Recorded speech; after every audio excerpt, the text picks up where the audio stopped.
हमें न्यूयॉर्क के मैनहट्टन का दृश्य दिखाया जाता है, जहां कुछ खिलाड़ी अपने हथियारों के साथ खड़े होते हैं। तभी आसमान में एक भयानक मॉन्स्टर दिखाई देता है और वह धरती पर अपने कदम रखता है। मॉन्स्टर को देखकर खिलाड़ी डर से कांपने लगते हैं और कहते हैं, ये तो बेहेमत है।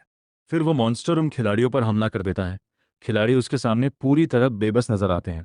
अचानक सीन बदल जाता है और नैरेटर बताता है कि बैटल नेट की शुरुआत 2010 में हुई थी, एक स्पेस लीग जो शुरू में सिर्फ दो देशों के बीच का मुकाबला थी। लेकिन 2022 की स्पेस लीग में सब कुछ बदल गया। ये अब एक ऐसी सर्वाइवल लड़ाई बन चुकी थी जिसमें खिलाड़ियों को घिनौने जीवों के खिलाफ लड़ना पड़ता था। पृथ्वी अब इन क्रिएचर्स के हाथों खत्म होने वाली थी। फिर सीन 2023 में शिफ्ट होता है, जहां बताया जाता है कि अब पृथ्वी पर सिर्फ 10 देश ही बचे हैं। Present time. मॉन्स्टर अपनी प्लाज्मा रेज से खिलाड़ियों पर हमला करता है। तभी आसमान में हमारा प्रोटागोनिस्ट दिखाई देता है, जो मॉन्स्टर के ठीक ऊपर होता है। वह उसे घूरता है। मॉन्स्टर उस पर हमला करता है, लेकिन हीरो अपने एक पंच से उस हमले को खत्म कर देता है और मॉन्स्टर को मार गिराता है। जमीन पर गिरे खिलाड़ी ये देखकर हैरान रह जाते हैं। प्रोटागोनिस्ट मॉन्स्टर के ऊपर खड़ा होता है और खिलाड़ी आपस में बात करते हैं, क्या ये पावर मार्शल सेंट की है? तभी प्रोटागोनिस्ट को एक आवाज़ सुनाई देती है, जो एक टावर के ऊपर से आ रही होती है। वह आवाज़ कहती है, हमारा अमेरिका एक बार फिर ये बैटल जीत गया। इसके बाद उस व्यक्ति का परिचय होता है। उसका नाम बैरन विलियम्स है, जो अमेरिका की एक गिल्ड का मास्टर है। वह अपने साथियों के साथ जहान की ओर बढ़ता है। उसका एक साथी उसे आगे बढ़ने से रोकता है, लेकिन गिल्ड मास्टर कहता है कि वह खुद का ख्याल रख सकती है। वह बताता है कि बेहेमत की बॉडी से इतनी खतरनाक ऊर्जा निकलती है कि वह किसी भी खिलाड़ी को मार सकती है। फिर एक लड़की का परिचय होता है, जिसका नाम सोफिया है। वह जिहान को हील करने की कोशिश करती है, लेकिन असफल रहती है। तभी एक खिलाड़ी अपने मास्टर को नीचे देखने के लिए कहता है, जहां बॉस को मारने का रिवॉर्ड दिखाई देता है। बैरन विलियम्स जहान और सोफिया पीछे हटने को कहता है और कहता है कि वो खुद रिवॉर्ड संभाल लेगा। फिर वो अपने गिल्ड के सदस्यों के नाम लेने लगता है, जिन्हें ये रिवॉर्ड मिलेगा। लेकिन उसका जहान को कोई रिवॉर्ड देने का इरादा नहीं होता। सोफिया बताती है कि जहान ने ही अकेले उस मॉन्स्टर को हराया है, लेकिन बैरन मना कर देता है और कहता है कि जहान अमेरिकी नहीं है, इसलिए उसे कोई रिवॉर्ड नहीं मिलेगा। वो उसका अपमान करते हुए कहता है कि वो सिर्फ एक बेकार कुत्ता है। जहान शांत होकर कहता है, कोई बात नहीं, मुझे फ़र्क नहीं पड़ता। आप सही कह रहे हैं, मैं बस एक ऐसा लूज़र हूँ जो अपनी मातृभूमि के खत्म होने पर भाग गया था।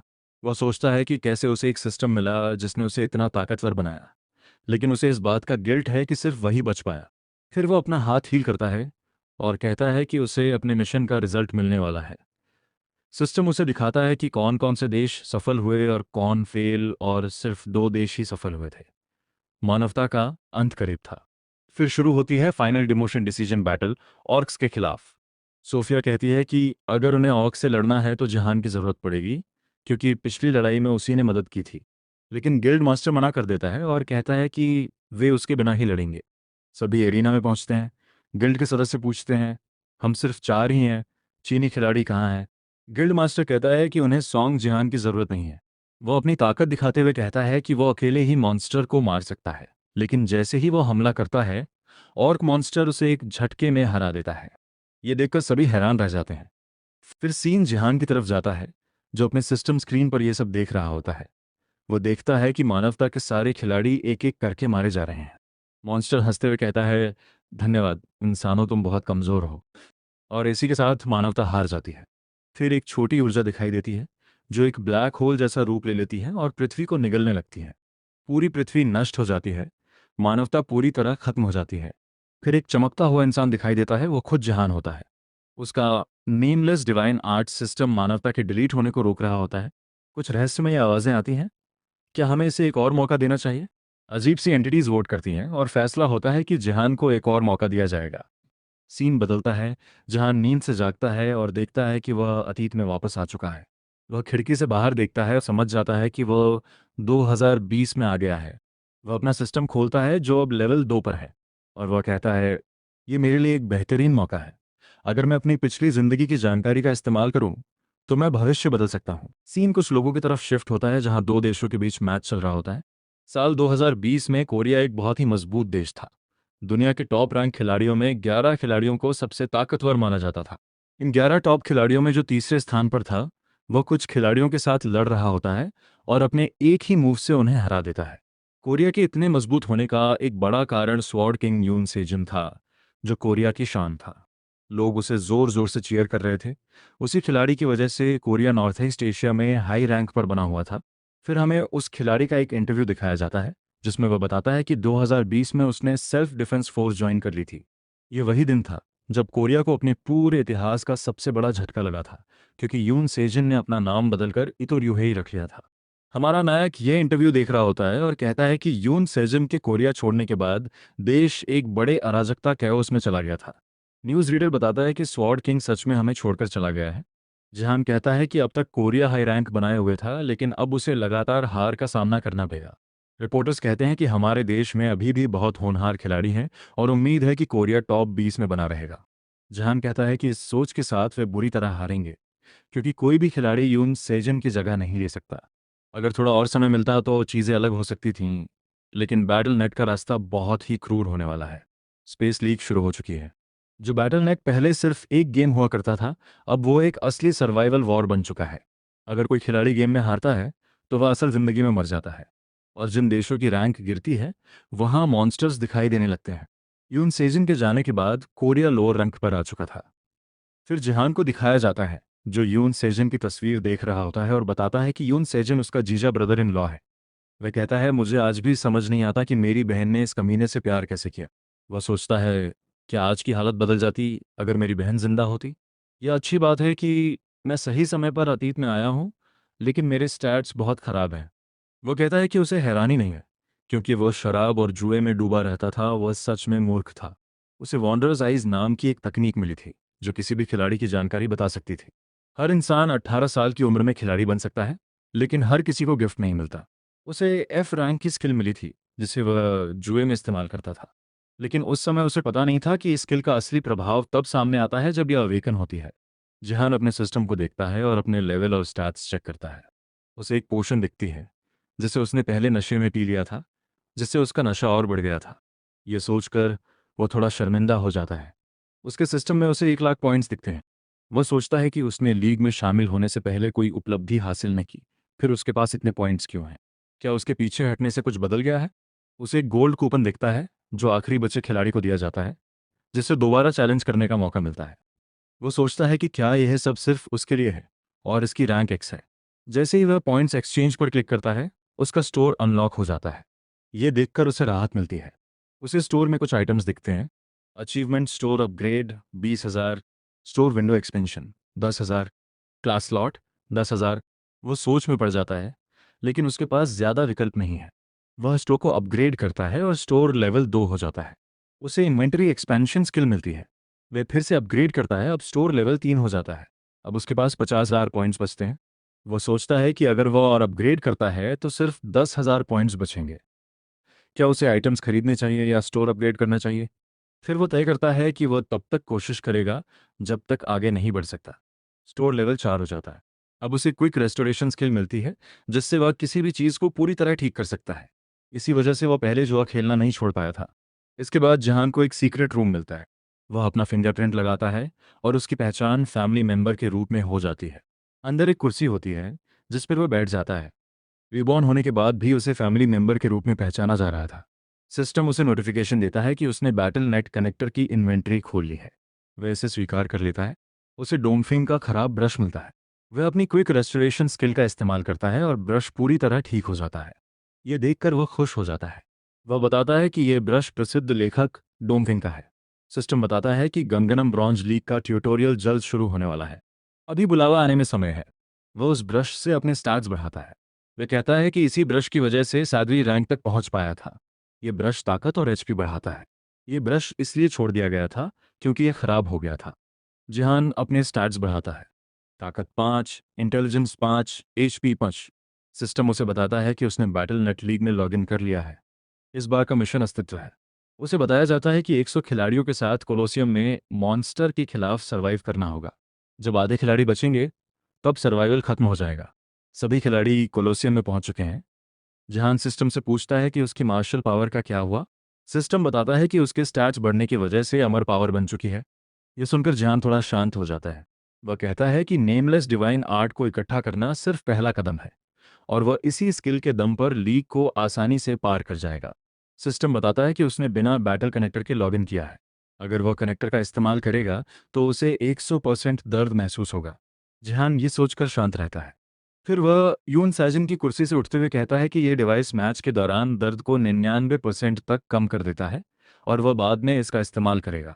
सिस्टम उसे एक मिशन देता है, ट्यूटोरियल में रैंक 1 हासिल करना, इनाम 1000 पॉइंट्स। जहान सोचता है कि पहले ऐसा कुछ नहीं हुआ था, लेकिन अब उसके पास मार्शल पावर है, इसलिए ये मिशन आसान होगा।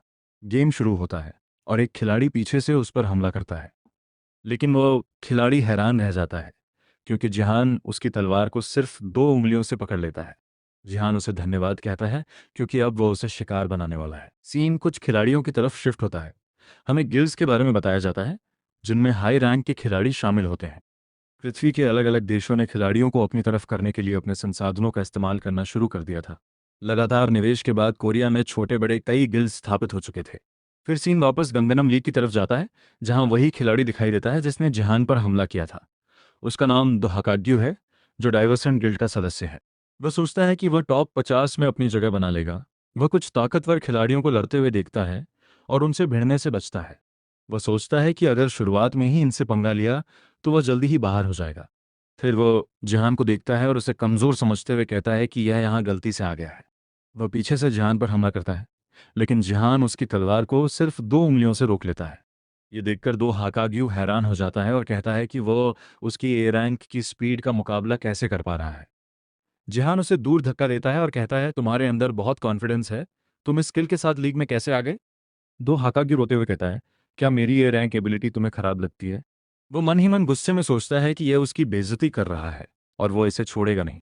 वह अपनी पूरी ताकत से जहान पर हमला करता है, लेकिन जहान आसानी से उसके हर हमले से बच जाता है।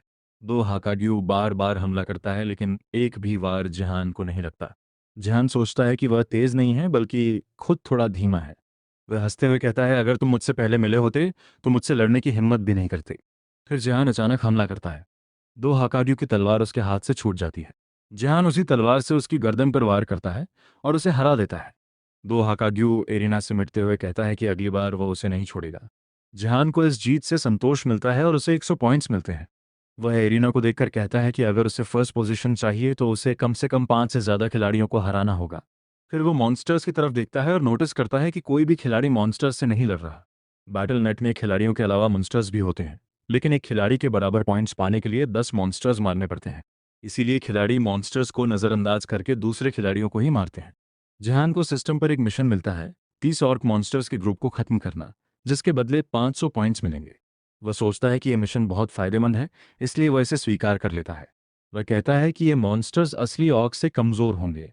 फिर वो उनकी तरफ दौड़ता है। एक मॉन्स्टर उस पर हमला करने के लिए अपनी कुल्हाड़ी फेंकता है, लेकिन जिहान उसे पकड़ लेता है और वापस उसी पर फेंक देता है। ये देखकर मॉन्स्टर्स चौंक जाते हैं। जिहान उनके बीच पहुंचकर तेजी से हमला करता है और उनकी गर्दनें काटने लगता है। वो एक साथ कई मॉन्स्टर्स को मार गिराता है। बाकी मॉन्स्टर्स एक साथ उस पर हमला करते हैं, लेकिन जिहान बिना घबराए लड़ता रहता है। वो किसी का सिर काटता है तो किसी को एक ही वार में खत्म कर देता है। एक मॉन्स्टर भाले से हमला करता है, लेकिन जिहान भाले को पकड़कर तोड़ देता है। वह मॉन्स्टर्स से कहता है कि उन्हें बेहतर हथियार रखने चाहिए। फिर वो ज़मीन पर पैर मारता है, जिससे दबाव के कारण मॉन्स्टर्स हवा में उछलकर दूर गिर जाते हैं। वह हवा में छलांग लगाकर एक ही वार में कई मॉन्स्टर्स को खत्म कर देता है। मॉन्स्टर्स डरकर कहते हैं, ये इंसान नहीं, ये खुद एक मॉन्स्टर है। जिहान बिना ध्यान दिए सभी को खत्म कर देता है। मिशन पूरा करने पर उसे 500 पॉइंट्स मिलते हैं और उसका लेवल भी बढ़ जाता है। वह थोड़ा हैरान होता है और कहता है कि उसका लेवल भी बढ़ गया। वह अपने स्टैट्स में स्ट्रेंथ बढ़ाता है और बताता है कि मार्शल पावर उसकी क्षमताओं को दोगुना करती है। अगर उसकी मार्शल पावर 30 तक पहुंच जाए तो वह एस रैंक तक पहुंच सकता है, लेकिन इसे बढ़ाना आसान नहीं है। तभी उस पर एक तीर से हमला होता है। वह देखता है कि एक लड़की उस पर निशाना साध रही है, जो अपने साथी से कहती है कि जो पहले इसे मारेगा वही इसका मालिक होगा।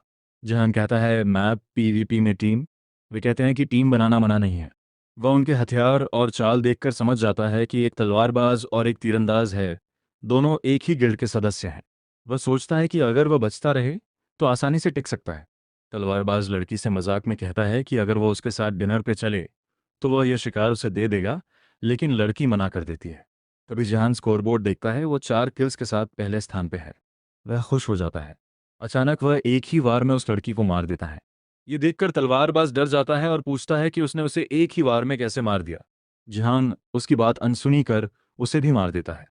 फिर वह कहता है, सिर्फ लड़कियों और बी रैंक आर्मर के भरोसे तुम यहाँ आई क्यों? ये सब दो लोग एक मॉनिटर पे देख रहे होते हैं, ली हेयोन और उसका बॉडीगार्ड लिम गेयोंग। लिम गेयोंग पूछता है कि अगर उनका सामना जिहान से हुआ तो क्या उन्हें लड़ाई से बचना चाहिए। ली हेयोन कहती है कि नहीं, उसे हर हाल में लड़ना होगा और उसे बुरी तरह हराना होगा। फिर लिम गेयोंग को लड़ते हुए दिखाया जाता है। वह अपनी असाधारण प्रतिभा के लिए मशहूर है और गिल्ड की हाई रैंकिंग मेंबर है। रैंकिंग में जिहान पहले और गेयोंग दूसरे स्थान पे है। इंस्ट्रक्टर्स हैरान होते हैं कि बिना किसी इक्विपमेंट के दोनों टॉप पर कैसे हैं। सीन जिहान के घर पर शिफ्ट होता है, जहां सिस्टम उसे 50% एक्सपी देता है और उसका लेवल 3 हो जाता है। वह खुश होकर अपने पॉइंट्स मार्शल आर्ट में डालता है और उसकी पावर बढ़ जाती है। ट्यूटोरियल पूरा होने पर उसकी सभी एबिलिटी +1 बढ़ जाती हैं और उसे 20% एक्सपी मिलता है। वो सोचता है कि लेवल 25 के बाद सिल्वर प्रमोशन शुरू होगा, इसलिए अभी उसे अपनी ताकत बढ़ानी चाहिए। उसे क्लास चुनने का मौका मिलता है, वॉरियर, आर्चर, मैजिशियन, सपोर्टर। वह इस बार सपोर्ट क्लास चुनता है क्योंकि इससे डिवाइन पावर स्किल अनलॉक होती है। ये स्किल बहुत खास है, लेकिन इसे बढ़ाना आसान नहीं होता। इसे बढ़ाने का एक ही तरीका है, पॉइंट्स लगाना। फिर सीन एरिना में आता है जहां लोग जान का मजाक उड़ाते हैं। एक खिलाड़ी कहता है, क्या तुम्हें लगता है कि हमारे महंगे हथियार सिर्फ दिखाने के लिए हैं? जहान कुछ नहीं बोलता।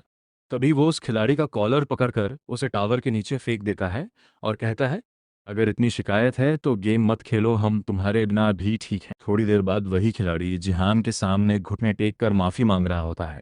इस खिलाड़ी का नाम किम यूहोक है।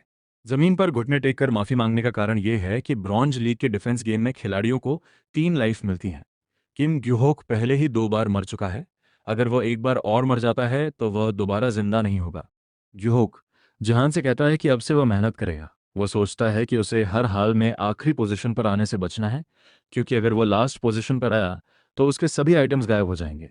जहान उस पर तंज कसते हुए कहता है कि तुम पिछली बार की तरह मुझ पर हमला क्यों नहीं करते। फिर जहान उसकी तारीफ करते हुए कहता है कि तुम्हारा फायर मैजिक सच में बहुत अच्छा था और यह ग्रुप के खिलाफ काफी उपयोगी है। ड्यूक कहता है कि वह लेवल 15 पर है। किम ड्यूहोक टॉप 10 गिल्ड्स में से एक गिल्ड का सदस्य है, इसलिए सभी उसका सम्मान करते हैं, लेकिन वह सिल्वर प्रमोशन लीग में 4 बार हार चुका था। वह जहान से कहता है कि मेरी एक शर्त है, तुम मुझसे माफ़ी मांगो। ये कहते ही वह खुश होने लगता है। जहान उसका कॉलर पकड़ता है और उसे फिर से टॉवर के नीचे मॉन्स्टर्स के बीच फेंक देता है। सिस्टम में किम ड्यूहोक की मौत के बारे में बताया जाता है। जहान कहता है कि अगली बार से थोड़ा समझदारी से काम लेना। साइड में खड़ा एक खिलाड़ी ये देखकर शॉक हो जाता है। इस बीच मॉन्स्टर्स दीवार पर चढ़ लेते हैं। एक खिलाड़ी जहान से कहता है कि तुम्हारे ईगो भरे और बेवकूफ़ी वाले व्यवहार की वजह से हम ये मैच हार जाएंगे। तभी सिस्टम जहान को एक मिशन के बारे में बताता है। अकेले 1000 ज़ॉम्बीज़ को ख़त्म करो। Reward 3000 points. जहान सोचता है कि इतने कम समय में 1000 ज़ॉम्बीज़ को मारना आसान नहीं है। लिम गायोंग काफ़ी समय से जहान पर नज़र रख रही है। वो सोचती है कि जिहान वही करता है जो वो चाहता है, यहाँ तक कि एक सामान्य गेमर भी ऐसा नहीं करता। डाइवर्सन गिल्ड के लिए जिहान की जासूसी करने का कोई खास कारण नहीं है। एक खिलाड़ी जिहान की तरफ देखकर चिल्लाते हुए कहता है, तुम मुझे नज़रअंदाज क्यों कर रहे हो? अगर तुम इसी तरह बेवकूफ़ी भरी हरकतें करते रहोगे तो खुद ही इन ज़ॉम्बी से लड़ना।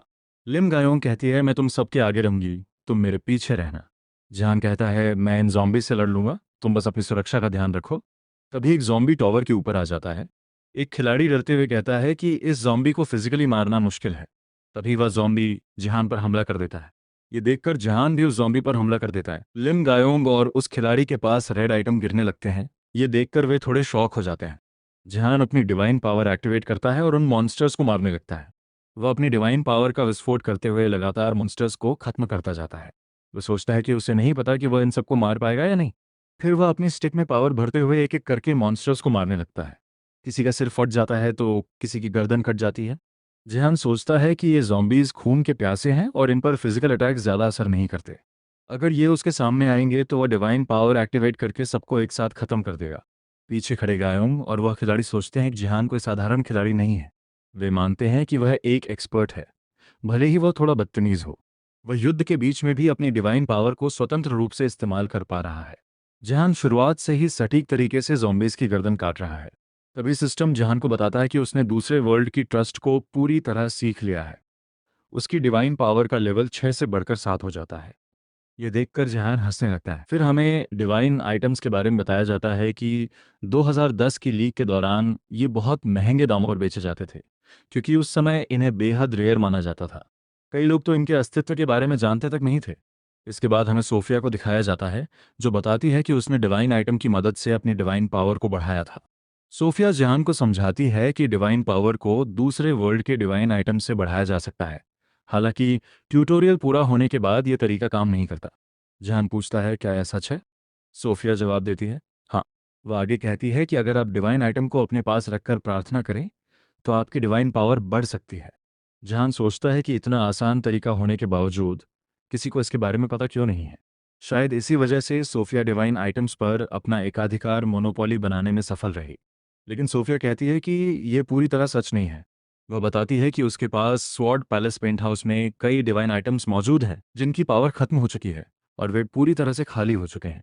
जिस दूसरी सत्ता को मैं जानता हूँ वह मेरी बहन सियोंग जिया थी, जिसकी मौत कैसे हुई ये बस एक कहानी बनकर रह गई है, जिसका पूरा सच कोई नहीं जानता। उसके पीछे छोड़ी गई चीज़ों में से मुझे एक स्टील रॉड मिल गई थी। वर्तमान समय में मैं ज़ॉम्बीज़ के सिर तोड़ रहा हूँ। स्टील रॉड का ग्रेड कम हो गया है, इसलिए इसकी ताकत भी घट गई है, लेकिन ये अभी भी ज़ॉम्बीज़ के सिर बड़ी आसानी से तोड़ सकती है। एक खिलाड़ी यह देखकर सोचता है, क्या यह लड़का इतने ऊंचे स्तर पर है कि सिर्फ एक साधारण रॉड से ही ज़ॉम्बीज़ को मार रहा है? तभी एक ज़ॉम्बी गायोंग और उसके टीममेट के पास आ जाता है। गायोंग अपने हथियार से उसे मार देती है। मैं पीछे मुड़कर देखता हूँ। ये वही है जो स्वॉर्ड राजा के रूप में मशहूर है, लेकिन उस राजा की मौत रिहेई के हाथों हुई थी। गायोंग मुझसे पूछती है, क्या मैं आपके साथ लड़ूं तो आपको कोई आपत्ति होगी? मैं अपना स्कोर चेक करता हूँ। 398 किल्स के साथ मैं 5वें स्थान पर हूँ। मैं हवा में कूदते हुए कहता हूँ, ठीक है, ये काम मैं तुम पर छोड़ता हूँ। फिर मैं अपनी डिवाइन पावर का इस्तेमाल मॉन्स्टर्स पर करने लगता हूँ। लिम गायोंग ये देखकर हैरान रह जाती है कि मैंने एक ही बार में इतने सारे मॉन्स्टर्स को हरा दिया। प्लेयर्स लीग से लॉग आउट होने लगते हैं। गायोंग कहती है कि मैं डाइवर्सेंट गिल्ड की मेंबर हूँ, क्या तुम उसमें आना चाहोगे? फिर वो कहती है, मुझे अपना नंबर दो। मैं मन ही मन सोचता हूँ, क्या मैंने पहली ही बातचीत में इसका नंबर मांग लिया? मैं कहता हूँ, बिजनेस की दृष्टि से मुझे माफ़ करें, मुझे अभी अपना नंबर ठीक से याद नहीं आ रहा। अगली बार मिलने पर मैं तुम्हें बता दूंगा। मैं अभी तक अपना अमेरिका वाला नंबर ही इस्तेमाल कर रहा हूँ। मेरा कोरिया वाला नंबर क्या था ये मुझे याद नहीं। मैं दूसरों से भी अपना नंबर नहीं पूछ सकता। शायद मैं उसका ही नंबर ले सकता था, लेकिन फिलहाल मेरा किसी भी गिल्ड में शामिल होने का कोई इरादा नहीं है। मैं सिस्टम में अपने मिशन रिवॉर्ड्स देखता हूँ। नाम Seong Jihan, level 8, power 10, potential 6, divine power 7, GP 1500 का। मैंने अपनी डिवाइन पावर बढ़ा लिया है। जीपी स्टोर में होली आइटम हैमर रैंक ई 3000, होली आइटम स्पाइक रैंक ई 3000, वर्क ग्लव्स रैंक ई 3000। लेकिन मैं 1500 जीपी से कोई भी आइटम खरीद नहीं सकता। मुझे घर जाकर अपनी बहन के स्टोर रूम में और चीज़ें ढूंढनी चाहिए। मैं घर पहुंचता हूँ। घर में किसी और के जूते देखकर मैं थोड़ा हैरान हो जाता हूँ। वे पल जिनका उसे जीवन भर पछतावा रहा, क्या यह हो सकता है? मुझे सबसे ज़्यादा अफसोस इस बात का था कि मैं तुम्हारी रक्षा नहीं कर पाया। तभी एक लड़की जहान को गले लगाती है और कहती है, आप हैंगओवर के लिए गए थे? मैं उन बातों को याद करता हूँ। मैं नशे में था और उससे कह रहा था, सिया, तुम कितनी ताकतवर हो इसलिए मैं तुम्हारी रक्षा करूंगा। और मैं उसकी रक्षा न कर पाने के लिए उससे माफ़ी मांगता हूँ। सिया, मुझे तुम्हारी बहुत याद आई। चाचा जी, आपने इसे पहले क्यों नहीं तोड़ा? मैं ऐसा करना चाहता था। भले ही उसकी माँ या बहन की मौत हो जाए या उसके पिता ने उसे छोड़ दिया हो, फिर भी वो अपने से ज़्यादा मेरी चिंता करती है। सिया, अब तुम पूरी तरह से बड़ी हो गई हो। तुम्हें अपने चाचा की देखभाल करना भी आता है, लेकिन कोई बात नहीं, अब से मैं तुम्हारी रक्षा करूंगा। ठीक है, धन्यवाद चाचा जी। वैसे चाचा जी, आपके शरीर से बदबू आ रही है। Seoul metropolitan city, Gangnam. तुम खुलकर हंस सकती हो, वह आदमी सच में मजाकिया है। पावरफुल गायों ने उनका नंबर मांगा और उन्होंने मना कर दिया। उन्हें अपना नंबर ही याद नहीं, ये तो कोई नई बात है। मैं आपके जितनी खूबसूरत नहीं हूँ, मैं तो लड़कों जैसी दिखती हूँ। क्या मैं गायों को डेट के लिए पूछ लूँ? नहीं, वो तुम्हें 2 टुकड़ों में काट देगी। मैं जब भी यहाँ होती हूँ मुझे सुकून मिलता है। और जहान की भर्ती के बारे में क्या सोचा? एल्डर्स मुझे उसे भर्ती करने के लिए कह रहे हैं। इससे मुझे बहुत तनाव हो रहा है। तभी फ़ोन पर एक मैसेज आता है, बैटिंग प्रिडिक्शन। इस आदमी ने अचानक से स्ट्रीम क्यों शुरू कर दी? लेडी, क्या तुम अभी भी बेटिंग स्ट्रीम देखती हो? लेडी, वो देखो, ये तो सियोंग जिहान है। क्या मैं ठीक से आ रहा हूँ? जी चाचा जी, सब ठीक चल रहा है। मैं स्वॉर्ड किंग का ब्रदर इन लॉ हूँ। ये सुनकर चैट्स पागल हो जाती हैं। सिया, क्या तुम थोड़ा पीछे हट सकती हो? मैं अपनी पावर एक्टिवेट करता हूँ और प्लेटफॉर्म को एक ही बार में तोड़ देता हूँ। इसने ये कैसे किया? फिर मैं एक और पंच ज़मीन पर मारता हूँ। ये देखकर चैट्स पागल हो जाती हैं। व्यूअर्स की संख्या बढ़ लगती है, लेकिन जैसा कि मैंने सोचा था, बहुत से लोगों ने इसे अनलाइक भी किया। जो लोग लॉन्ग सेजन के समर्थक थे, उन्हीं ने सियाह को मौत के मुंह में धकेल दिया था, क्योंकि उन्हें किसी न किसी को दोषी ठहराना था। लेकिन अब मैं ऐसा नहीं होने दूंगा। मैं खुशी खुशी खुद निशाना बन जाऊंगा। क्या इटो रियोहेई वापस नहीं आएगा? मैं वो रिकॉर्डिंग सुनाऊंगा जो रियोहेई ने जापान की नागरिकता प्राप्त करने से पहले अपनी बेटी से बात करते समय की थी। पिताजी, आखिर क्या हो रहा है? आप अचानक क्यों चले गए? बेटा, मुझे वह मिल गया जिसे मैं चाहता था। यही वह शर्त थी जो उसने मेरे सामने रखी थी, ताकि वो मेरे प्यार को स्वीकार कर सके। नमस्ते, मैं यूनसिया हूँ, स्वॉर्ड किंग की बेटी। मेरे पास कुछ ऐसा है जो मुझे सबको बताना चाहिए। मेरे पिता ने कहा था कि वह स्वॉर्ड पैलेस मुझे दे देंगे, लेकिन मैं इस बिल्डिंग को देश को दान कर दूंगी, जिससे देश की प्रगति में मदद मिलेगी। मैं इस बारे में और जानकारी बाद में साझा करूंगी। 30 मिनट पहले, क्या आप अपनी सारी संपत्ति दान कर देंगे? क्या आप नशे में हैं? आखिर आप हमारी सारी संपत्ति क्यों दान करना चाहते हैं? हम ऐसी संपत्ति नहीं बेच रहे हैं जिसे लोग पूरी जिंदगी मेहनत करके भी नहीं बना सकते। हम इसे दान कर रहे हैं। वैसे भी ये संपत्ति हमसे छीन ली जाती, इसलिए इसे दान करके मैं कोरियाई लोगों का दिल जीत सकता हूँ। मैं सिया को ये भी नहीं बता सकता कि मैं भविष्य से आया हूँ। सिया, क्या तुम सच में इस बात से सहमत हो? मुझे आपका ये रूप देखकर बहुत अच्छा लगा कि आप में इतना आत्मविश्वास है। मुझे आश्चर्य होता है कि वह किसकी जगह लेगी। सच कहूँ तो मुझे लगता है कि मैंने सही किया है। फिर मैं नाटक करते हुए कहता हूँ, क्या आपको लगा कि हमें पता नहीं चलेगा कि आप कोरिया में सफल नहीं हुए, इसलिए जापान चले गए? ये क्या बोल रहा है? मैं तुम्हें जल्द ही मिलूंगा और तुम्हें कुचल दूंगा। शाम का समय, क्या आपको ये कहना ज़रूरी था? अभी कोरिया का माहौल ठीक नहीं है। सिया, तुम चिंता मत करो, बस इन चीज़ों को इग्नोर करो। मुझे तो ऐसा लगता है कि आप रातों रात एक अलग इंसान बन गए। हाँ, ये सही कह रही है। भविष्य और अतीत में घूमने की वजह से मैं सामान्य व्यवहार नहीं रख पा रहा हूँ। अब दरवाजे पे कौन होगा? ये उम्मीद मत रखो कि वो तुम्हारे लिए आया है। तो चलो देखते हैं कौन आया है। फिर सैजन को दिखाया जाता है। मुझे लगता है कि वे लोग परेशान होंगे अपने सबसे ताकतवर खिलाड़ी को खोने के बाद। क्या आप इस बात से परेशान हो रहे हैं? मैंने तो अभी इतनी ज़्यादा खुशी महसूस की है कि अब मुझे सोने की ज़रूरत है। लेकिन मुझे इस बात की चिंता है कि मैं तुम्हें मुश्किल समय से गुजार रहा हूँ। अब आपको मुझे सेजन कहकर बुलाने की ज़रूरत नहीं है। अब मेरा नाम इटो रियोहेई है। नहीं, आप स्वॉर्ड किंग यून सैजन हैं। ये एक ऐसा सच है जो बदला नहीं जा सकता। मुझे तुमसे बहुत ज़्यादा प्यार है।